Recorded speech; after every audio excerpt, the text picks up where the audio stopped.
dan saya akan menghancurkan Anda demi tegaknya dan berdirinya PWI LS di Kabupaten. Halo? Sampurasun. Ono perlu apa sampean? Saya rombongan dari Al-Mukarram Bapak Kiai Haji Abbas dari Buntet ke sini mau berjuang menegakkan kebenaran. Raiso. Aku Raiso. Aku ora seneng nek ono wong duwe pitu becek. Gue kerabit, aku ora seneng. Apa meneh iki wilayahku. Ngerti kowe wae menungso. Aku iki. Ki sira kandha-kandha. Aku bangsa Gandarwa. Aku dayangi wilayah kene. Sampean kabeh menungso ora iso sampe nek mlebu daerahku. Apa meneh mau iki apa? Aku menungso minggat bali mana? Berarti Anda melawan saya dan saya akan menghancurkan Anda demi tegaknya dan berdirinya PWI LS di Kabupaten. Menungso, iso apa kowe? Hah? Rupamu cilik. Duwe apa? Kumis baran duwe. Aku lawannya. Oke. Wanen.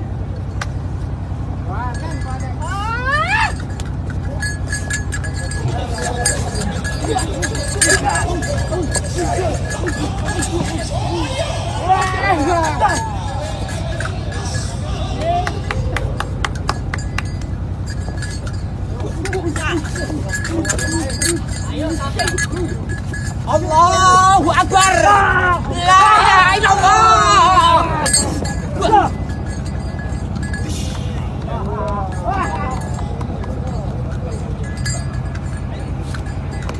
Ya, bismillahirrahmanirrahim. Assalamualaikum warahmatullahi wabarakatuh kepada rekan-rekan Tribuners sekalian dan juga pemirsa sekalian dan juga dari redaksi. Kejadian Rabu kemarin itu sebenarnya pertama patut kami sesalkan dan juga kami turut prihatin untuk hal tersebut.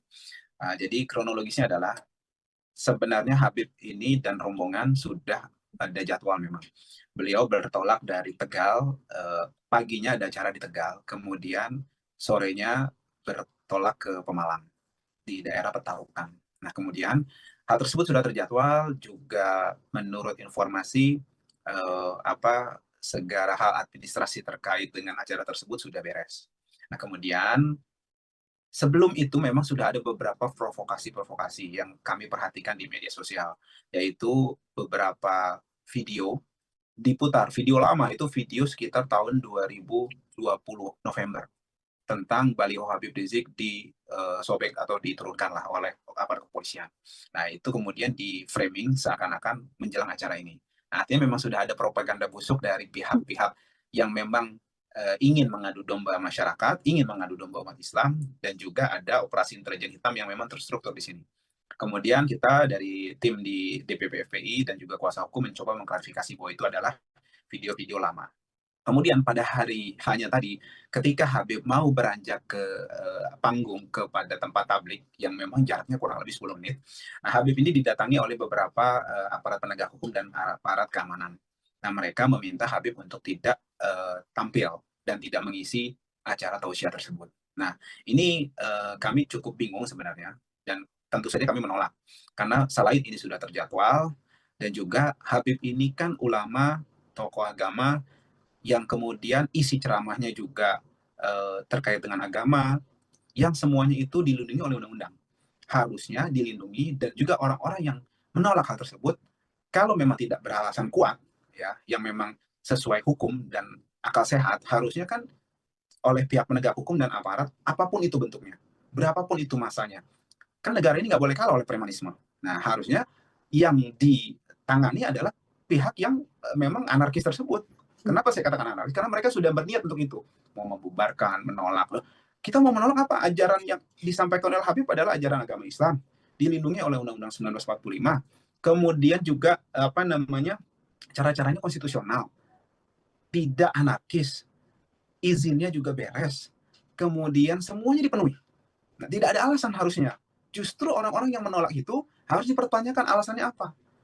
Kita harus fair. Terlepas dari kita suka tidak suka terhadap Habib Rizik, saya mengajak masyarakat untuk berpikir jernih dan adil. Artinya kebencian kita terhadap sesuatu atau apa yang disampaikan, ya, kalau dalam hati kita atau dalam pikiran kita tidak sesuai dengan nafsu kita gitu kan. Tapi sejauh itu dilindungi undang-undang harusnya dihormati dong. Nah, ini kan sebenarnya harus kita dudukkan dulu. Nah, kemudian oleh karena itulah Habib Rizik juga menolak tetap untuk akan tampil dan juga menyampaikan tausiahnya. Kemudian sekitar pukul 22 lewat 10 atau 15, beliau sampai sama rombongan, kemudian sempat dihadang lagi oleh pihak kepolisian untuk kemudian diarahkan lewat jalur belakang panggung. Tapi kemudian tim pengawalan Habib menolak dan juga sempat berdiskusi kepada pihak kepolisian. Argumennya adalah jalur depan panggung ini aman gitu kan, dan memang masyarakat sudah antusias, panitia sudah menjaga gitu kan. Nah, oleh karena itu tetap lewat depan. Nah, alhamdulillah berjalan dengan baik. Kemudian beliau naik ke atas panggung. Nah, justru beberapa kerusuhan itu terjadi disinyalir ada banyak yang di belakang. Nah, kita bertanya-tanya kenapa kita diarahkan ke belakang waktu itu rombongan Habib kemarin itu.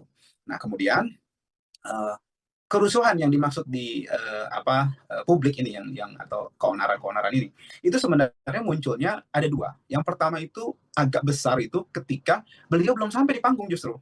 Karena saya mendapat laporan-laporan dari masyarakat yang ada di lapangan dan itu real, ada videonya, update gitu kan. Itu justru ketika Habib masih di perjalanan. Gitu. Masih di perjalanan itu ada tuh kerusuhan-kerusuhan yang mereka datang pakai bawa sajam, bawa bambu runcing, kemudian ketapel, batu-batu. Ini mau apa? Mau perang atau apa gitu loh. Orang yang lagi melakukan acara itu acara keagamaan, ceramah tausiah, ya, kemudian ajakan-ajakan yang baik, nasihat yang baik, dilindungi undang-undang. Kok ditolak? Gitu kan. Nah, yang menolak ini harusnya dipertanyakan dan kemudian dibubarkan setelah ditindak. Saya nggak membayangkan kalau ini dilakukan sebaliknya oleh pihak Front Persaudaraan Islam atau pihak pendukung Habib Rizik. Ini pasti akan jadi berita internasional gitu loh. Intoleran apa segala macam gitu loh. Nah, maksud saya kita nggak minta untuk itu, tapi kita minta aparat ini tuh bertindak fair. Masyarakat, netizen, media juga bertindak fair. Boleh kita nggak suka sama Habib, silakan. Nggak suka dengan tausiahnya, terserah gitu loh. Itu kita hormati. Tapi juga kalau mereka tidak melanggar aturan, ya, kalau kami maksudnya tidak melanggar aturan dan juga yang disampaikan itu baik, benar, tidak ada deliknya, kenapa harus dilarang gitu maksud saya. Begitu juga sebaliknya kan, kita jadi jangan menggunakan diksi-diksi yang sesuka kita untuk hal yang sesuai dengan nafsu kita.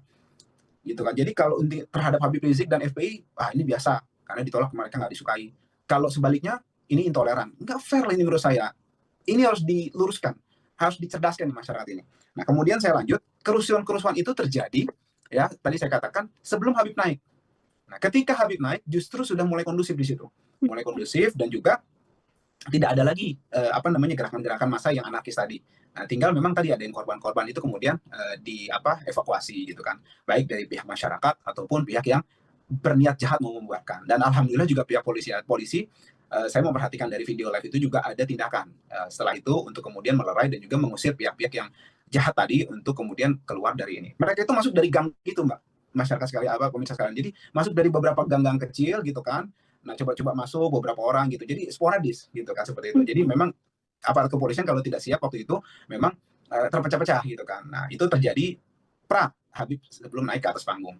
Setelah beliau di atas panggung, kemudian memberikan sedikit tausiah dan juga meminta suasana untuk kondusif, tidak terprovokasi, meminta aparat untuk bertindak tegas dan adil.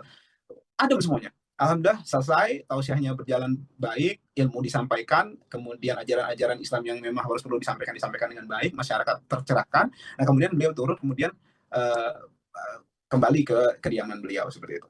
Itu Mbak sedikit banyak yang saya bisa sampaikan mengenai kejadian pada Rabu malam itu. Oke, artinya insidennya ini yang besar terjadi sebelum Habib Rizik ini sampai di lokasi, begitu ya, Bang Aziz ya. Dan kemudian ketika Habib Rizik sampai di lokasi, situasinya kondusif. Dan setelahnya, apakah juga situasi masih terus berjalan kondusif, Bang Aziz? Masih berjalan kondusif. Jadi ketika Habib sampai itu ada sedikit-sedikit percikan tadi. Mereka itu yang memang tidak dihalau oleh pihak kepolisian karena masuk ke gang-gang kecil itu. Kemudian mereka disinyalir melakukan sedikit ancaman, intimidasi, kemudian oleh masyarakat terutama ya, karena memang polisi terkonsentrasi ke pintu yang utama gitu, karena itu kemudian mereka dapat dihadang gitu, dihalau, kemudian mereka tidak sampai meringsek masuk. Dan yang kami sangat sayangkan, mereka nyata-nyata di beberapa video beredar mereka bawa pedang, bawa bambu runcing, sudah niat jahat gitu loh. Jadi kita bingung, maksudnya apa yang mau didebarkan, acara apa? Acaranya acara keagamaan, agamanya dilindungi undang-undang, permasalahan berbeda pendapat wajar gitu loh. Maksud saya alasan itu harus dikemukakan, jangan pakai kata pokoknya ini preman gitu loh. Sampai kapan negara ini harus mengalah sama preman gitu kan? Tapi giliran sebaliknya ada oknum-oknum dari pihak sebaliknya gitu, dari pihak FPI kah atau ini kemudian atau ada kesalahpahaman gitu kan, itu kemudian sampai ada upaya-upaya mendiskreditkan, bahkan dituduh, difitnah, kemudian akhirnya dibubarkan dulu Forum Pembela Islam. Nah, kita minta sebenarnya kalau harusnya ini hukum tegakkan, sudah nyata loh itu. Mereka menghadang, mengancam, mengintimidasi, bahkan meminta aparat untuk membubarkan. Ini kan jelas preman namanya. Ancam, kalau enggak kita akan bubarkan. Jangankan sama polisi, sama kalau saya nggak salah itu dengar jangankan FBI atau polisi gitu. Malaikat pun kita lawan. Ini menurut saya preman gitu loh. Ya kalau mau ngelawan malaikat nantilah gitu kan. Ketika sudah mati mereka baru ini. Tapi kalau maksud saya saat ini nih pihak kepolisian harusnya dan pemerintah ini mengambil tindakan tegas pada ormas-ormas preman seperti ini. Gitu kan, yang memang ini kalau tidak segera diambil tegas, tindakan tegas menurut saya ada dua.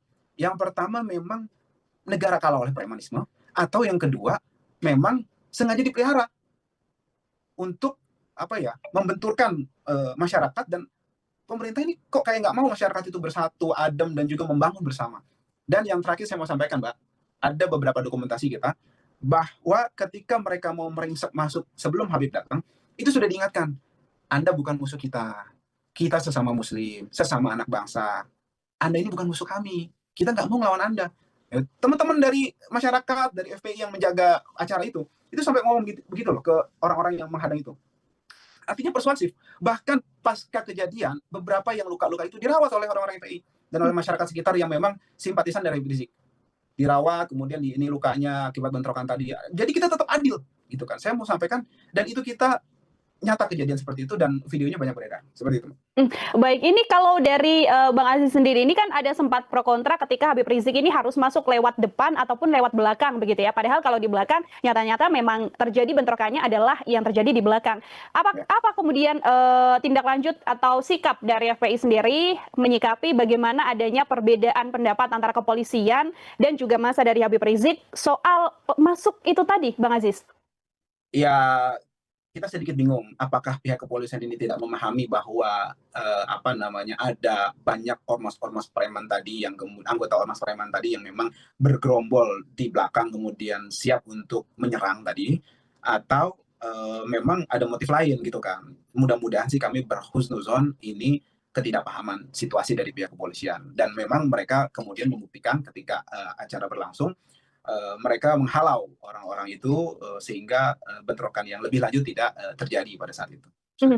Kalau dari yang sudah diterima oleh Bang Aziz sendiri untuk korbannya, apakah ada yang juga kemudian merupakan dari massa FPI, Bang? Kalau saya terima dari masyarakat, saya lihat di beberapa video ada yang bocor karena bambu runcing itu loh. Kemudian juga ada yang karena sabetan senjata tajam, apakah keliwang atau celurit itu ada juga gitu kan. Nah, kemudian ada sekitar masyarakat itu saya perhatikan sekitar mungkin 5 atau 6 orang sepertinya, seperti itu. Oke, dan sekarang juga sudah mendapatkan perawatan ya, Bang Aziz ya, setelah adanya insiden tersebut. Bagaimana langkah hukum? Apakah ada langkah hukum, Bang, yang kemudian diambil oleh pihak HRS menyikapi bentrokan ini? Dari pihak masyarakat, informasinya sudah ada upaya untuk kemudian melakukan visum dan juga pelaporan kepada pihak kepolisian. Akan tetapi karena memang kita jaraknya di Jakarta dan di Pemalang, kita komunikasi dari perwakilan masyarakat tetap berlanjut. Informasinya sih visum sudah, tinggal upaya pelaporan. Ada beberapa sudah melaporkan dan sudah diminta keterangan. Oke, artinya korban ya, Bang Aziz ya, yang kemudian korban dari massa FPI yang melaporkan adanya insiden ini ke pihak kepolisian yang ada di Pemalang. Masyarakat setempat. Baik. Apa kemudian, adakah kemudian pernyataan resmi yang dikeluarkan oleh Habib Rizik Syihab atau mungkin FPI menyikapi adanya bentrokan ini, Bang Aziz? Ya ada, jadi memang seperti saya sampaikan, yang pertama kami mengutuk keras ya gerombolan dari ormas-ormas yang memang telah nyata melakukan tindakan melawan hukum ya dengan menyerang acara keagamaan tabligh akbar sehingga menyebabkan jatuhnya korban luka sebanyak kurang lebih 7 orang. dan membahayakan nyawa ribuan peserta tablik akbar yang di dalamnya itu banyak kaum ibu dan anak-anak. Kemudian juga penyerangan yang dilakukan oleh gerombolan tersebut itu jelas merupakan sesuatu yang kami duga terencana dan sistematis, serta dapat diketahui lewat tersebarnya informasi-informasi ancaman itu di medsos. Kemudian ada surat permohonan pengerahan pasukan, ya, ada nomornya nomor 48/7 Romawi garing 2025 tertanggal 12 Juli 2025 yang pada pokoknya terang-terangan menunjukkan niat jahat, ya, atau udah ada mensrea mereka meminta bantuan pengerahan pasukan, ya, dari sesama gerombolan tersebut di sekitar Pemalang. Nah, kemudian juga untuk siap mengawal acara keagamaan tersebut, respon kami waktu itu dari pihak panitia dan juga masyarakat serta dari FPI. Kemudian selanjutnya yang ketiga, ada juga surat tertanggal 16 Juli 2025 yang dikeluarkan oleh gerombolan preman-preman tersebut, ya, dengan nomor surat 00167 yang pada pokoknya memberikan instruksi yang sifatnya itu provokatif, ya, memerintahkan mereka organisasinya itu untuk berkoordinasi dengan sesamanya di sana dalam rangka acara tersebut. Nah, kemudian bahwa yang keempat, penyerangan yang dilakukan oleh gerombolan tersebut itu jelas, ya, terencana dan dilakukan secara terstruktur serta sistematis sehingga menyebabkan jatuhnya korban-korban, ya. Oleh karena itu dilakukan pembelaan diri atau northware dari pihak panitia serta dari rekan-rekan dari FPI sebagaimana dimaksud di pasal 49 KUHP, sehingga yang dilakukan oleh teman-teman FPI dan panitia serta warga masyarakat sekitar. Yang kelima, sungguh begitu Habib Rizik tetap menghimbau para warga masyarakat menghadiri pengajian di Desa Petarukan tersebut untuk tetap kondusif dan tidak terpancing provokasi, ya, yang dilakukan oleh pihak gerombolan preman tersebut. Terakhir, yang nomor 6, bahwa secara sistematis dan terstruktur gerombolan tersebut telah melakukan provokasi yang bermuatan rasis, fasis, diskriminatif, ya, dengan berbagai upaya adu domba antar anak bangsa. Juga ini telah seringkali dilakukan oleh mereka. Kami punya buktinya, gitu kan. Persekusi terhadap dai-dai, pembubaran pengajian yang memang gak sesuai dengan hawa nafsu mereka. Ini jelas membahayakan keamanan negara, keselamatan warga. Ini jelas-jelas nyata jadi ancaman bagi persatuan nasional. Nah, yang ketujuh, menuntut pihak aparat penegak hukum untuk mengusut dan menangkap serta melakukan proses hukum terhadap pelaku penyerangan itu dan otak intelektual yang ada di baliknya.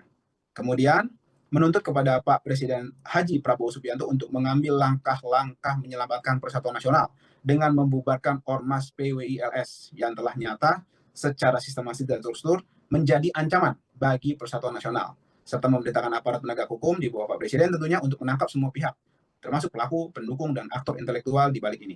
Menuntut Pak Presiden Haji Prabowo Subianto untuk mencopot sesuai kewenangannya dan memberikan hukum terhadap oknum aparat yang diduga terlibat ataupun aparat sipil, militer, polisi juga, ataupun intelijen yang ikut terlibat dan juga mendukung tindakan-tindakan jahat dari PWILS. Menyerukan yang ke-10 kepada segenap umat Islam, khususnya bangsa Indonesia secara umumnya, untuk bersatu menolak ya PWILS yang telah nyata menjadi ancaman persatuan nasional, yang mengingatkan kita dengan modus operandi yang digunakan oleh gerakan PKI tahun 1948 dan 65, di mana kerap menyerang ulama dan pengajiannya. Kemudian yang ke-11 menyuruhkan segenap kiai, ulama, habaib, serta tokoh Islam di seluruh tanah air untuk merapatkan barisan, memperkuat persaudaraan demi menjaga umat Islam dari segala bentuk propaganda busuk musuh-musuh Islam yang senantiasa menyesatkan umat Islam dari jalan yang benar. Terakhir ke-12 menyerukan kepada seluruh pengurus FPI berserta sayap juannya untuk waspada dan senantiasa siap siaga atas segala kemungkinan bila harus melawan gerakan Neo PKI ini demi keselamatan dan keutuhan NKRI. Demikian Mbak yang disampaikan oleh pihak FPI secara resmi. Ada 12 pernyataan sikap ya, Bang Aziz ya, yang kemudian disampaikan oleh FPI menyikapi bentrokan yang kemudian terjadi. Tadi juga sempat disampaikan bahwa ini kan bukan pertama kali begitu kan, sudah ada tindakan-tindakan yang mungkin sebelumnya sudah dilakukan oleh PWILS dalam hal ini yang juga berkaitan bersinggungannya adalah dengan FPI. Setelah adanya insiden bentrokan ini, langkah antisipasi apa yang kemudian dilakukan oleh pihak FPI, Bang Aziz Yanuar, agar ya kita juga berharap insiden semacam ini kemudian tidak terjadi kembali di kemudian hari? Ya, yang pertama tentu saja karena kita negara hukum dan kita masyarakat memiliki pengayom pihak penegak hukum dan juga pihak dari aparat keamanan. Ya, kita meminta dalam setiap tindakan-tindakan yang menyelibatkan banyak orang, ya, aksi massa, aksi masyarakat dalam kegiatan keagamaan, untuk pihak kepolisian dan aparat keamanan untuk melindungi masyarakat. Dalam hal ini kita bersurat, menginformasikan dan mengedukasi serta mengajak masyarakat untuk melakukan hal-hal yang produktif untuk mengedepankan upaya hukum dan administrasi untuk mengantisipasi terjadinya hal serupa di kemudian hari. Kemudian juga kita memperkuat barisan kita sesama umat Islam, bukan cuma FPI aja, karena memang ini bukan PR FPI aja, tapi PR umat Islam secara khusus dan bangsa Indonesia secara umumnya. Seperti itu, Mbak.